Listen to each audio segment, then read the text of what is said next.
Hey everyone, James Kratch here for NJ.com. Giants lose to the Seahawks on Sunday, 24-7, fall to 1-6 heading into the bye week. I think any thought of optimism that came out of the win over Denver is stomped out. This team is going nowhere. They probably were going nowhere anyway, even if they had won this game against Seattle on Sunday. But I still think, look, the idea that they could have gone to the bye week at 2-5, had a little bit of wind behind their sails as they go in, after the bye week, have the Rams here, then they go out to California to play the 49ers.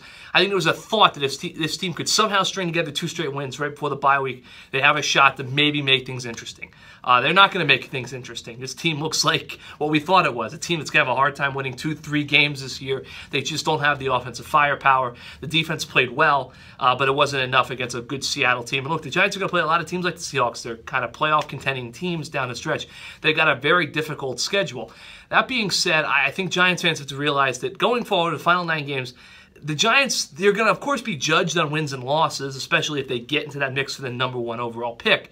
But I think the Giants, the coaching staff, and I think the coaching staff would hope the ownership and the front office, they're going to stress effort level. And Ben McAdoo mentioned that after the game, after the loss of the Seahawks. He's right.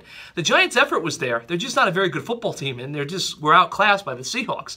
I think that's what Giants fans are going to have to, if they're Giants fans who are looking for some sort of coaching change or GM change, it's going to come down to effort more so than wins and losses. Because the Giants are not going to win a lot of football games. They just don't have the personnel to win a lot of football games in the NFL against the schedule they have, barring some sort of surprising second-half turnaround. And it will get better when they get guys back like Sterling Shepard and I hope Justin Pugh, B.J. Goodson, but they just don't have the talent.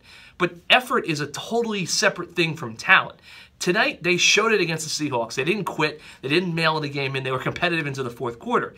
That's why I think the 2 games coming out of the bye are going to be very big for the Giants. The Rams are a good football team, but they're also a very young football team that's going to be coming across country, 10 a.m. Pacific time start for them, 1 p.m. kickoff here. And they're going to go out to San Francisco. They might be a team that's still looking for its first win. If the Giants get blown up by the Rams here at home, or they get blown up by the Niners out in Santa Clara, I think they're going to have big problems. I think that's going to be kind of an ominous thing for Ben McAdoo and his staff. So that's the big thing. The Giants, they're not going to win a lot of games this year, but they need to show effort each week. Effort is what I think ownership is going to end up judging this season on more so than wins and losses. And they've got 2 tests coming right out of the bye week where if you don't show effort and you get blown out, I think it's going to look very bad on the coaching staff and it's going to look very bad on these players. So that's the thing. The Giants are not going anywhere. They're not going to win a lot of games this year, and that's not good. And obviously, the name of the game is winning, and you need to focus on the wins and the losses. But I think this Giants team, they're going to try to stress effort more than wins and losses, and that's a double-edged sword. On one hand, if the effort's there, they can claim, hey, we're still fighting, we're still competitive, we're still trying to win each week. But if the effort disappears and they start getting blown out, especially by teams that should not be blowing them out, that's going to be very bad news for this Giants team.